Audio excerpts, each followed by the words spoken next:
இந்த ஸ்கூலுக்கு வரும்பொழுது என்ன பேச எனக்கு தெரியலை. பட் ஸ்கூலுக்குள்ள நுழைஞ்சோடனே நம்ம ஏதாவது ஆகணும் அப்படின்னு ஒரு எய்ம் இருக்கும். மேடம் காவியா உள்ள நுழைஞ்சோன்னா ஒரு இன்ஸ்பெக்டர் ஆகிருக்கலாமோ அப்படின்னு ஒரு ஆசை வந்தது. அதனால் ஒவ்வொரு பேரண்ட்ஸுக்கும் ஒரு ஆசை இருக்கும். ஐபிஎஸ் ஆகலாம், டாக்டர் ஆகலாம், பிள்ளைங்க வக்கீல் ஆகலாம், இன்ஜினியர் ஆகலாம்னு ஒரு எய்ம் இருக்கும்.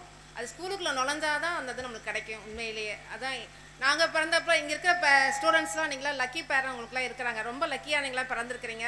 நாங்கள் படித்த காலத்தில் வந்து டீச்சர்ஸ் மட்டும் தான் சப்போர்ட்டாக இருந்தாங்க. எங்களை நான் இந்த மாதிரி டாக்டர் மனப்பாறை ப்ராக்டிஸ் பண்ணுறேன் அப்படின்னா ஒரு பெரிய எனக்கு எய்ம் கிடச்சது ஸ்கூல் மட்டும்தான். எனக்கு அந்த டீச்சர்ஸ்னால தான் எனக்கு கிடச்சது. அதனால் ஸ்கூல் மட்டும்தான் நமக்கு எப்போயுமே ஒரு சப்போர்ட்டாக இருக்குன்னு நான் எதிர்பார்க்குறேன். அதனால் இந்த சமுதாயம் நல்லா அமையறதுக்கு நல்ல டீச்சர்ஸ் தான் முக்கியம். மணப்பாறைக்கு ஒரு பெருமை உண்டு. இந்த மணப்பாறைக்கு ஒரு செம்மொழி அப்படின்னு சொல்கிறாங்க இல்லையா, அதில் இந்த ஊரில் பிறந்தவர் தான் ஃபஸ்ட்டு ஒரு பாயிண்ட் நம்ம கொண்டு வந்தார். அந்த செம்மொழி யாரும் தெரியுமா? சில பேர்த்துக்கு தெரியுங்களா? மனவே முஸ்தப்பான்னு ஒருத்தர் வந்திருந்தார். தெரியுங்களா யாருக்காவது? அதே மாதிரி புரட்சி எம்ஜிஆருக்கு சொல்கிறோம் இல்லையா, புரட்சி தலைவர், அந்த பேர் வச்சதே மணப்பாறை தான். இவ்வளோ பெரிய நல்ல மணப்பாறை தான் நம்ம எல்லாம் பிறந்து வளர்ந்துருக்குறோம். இந்த நல்ல குடிமகனாக நல்லா இருக்கிறதுக்கு காரணமே இந்த மணப்பாறையில் அமைந்த ஸ்கூலு, அது டீச்சர்ஸு. எட்டிக்காய் கசக்குன்னு சொல்லுவாங்க. பட் இதே ஸ்கூலு இங்கேயே பிறந்து வளர்ந்து ஒரு நிர்வாகத்தை உண்டாக்குறதுனா ரொம்ப கஷ்டமான காரியம். எங்களோட கலைசெல்வி எங்கூட படித்தவங்க தான். நானும் கஷ்டப்பட்டு படித்து ஒரு டாக்டர் ஆகிட்டேன். ஒரு நிர்வாகத்தை எடுத்து ஹாஸ்பிட்டலில் நடத்துறது ரொம்ப கஷ்டமான காரியம்.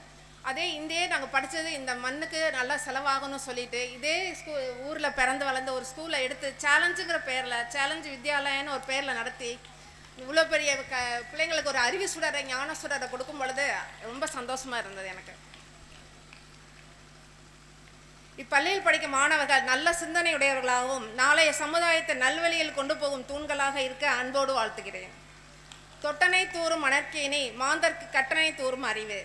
உங்கள் கல்வியினால் படித்தது ஒன்றும் ஆக போகிறதில்ல. பட் நம்மளால் நமக்கு கூட இருந்தவங்களுக்கு கட்டாயம் ஒரு வகையிலையாவது நம்ம பயனுள்ளாலாம் வாழ வேணும்.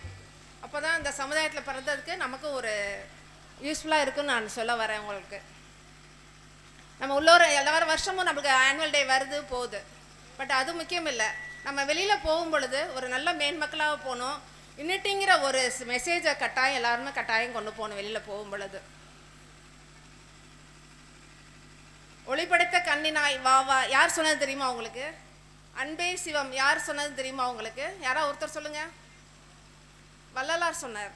அச்சம் தவிர ஒரு நமக்கு அவையாக தான் சொல்லிக் கொடுத்தா, ஒரு லேடி தான் சொல்லி கொடுத்துருக்காங்க. மொழிவறிவு யார் சொல்லி கொடுத்தா?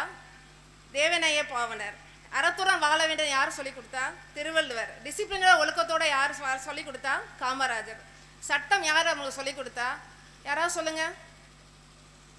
டாக்டர் அம்பேத்கர். இதெல்லாம் இந்த ஸ்கூலில் உள்ள நுழையும் பொழுது இந்த பிள்ளைங்க கண்ணில் நான் கண்டுட்டேன். அதான் சேலஞ்சர்ஸ் வித்யாலயன்னு நினைக்கிறேன்.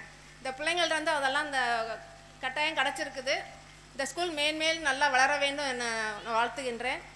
கலை அண்டு நவீன், சூர்யா திறம்பட அந்த பிள்ளைங்களை உருவாக்க வேண்டும். இந்த சமுதாய மேம்பட நல்வாழ்வு வாழ்த்துகிறேன். இந்த பள்ளி மூலமாக அறிவு, அன்பு, ஒழுக்கம் பெற்று மூட நம்பிக்கையில் இருந்து விடுபட்டு பல்லாண்டு வாழ வேண்டும். தமிழ் வாழ்க. வணக்கம்.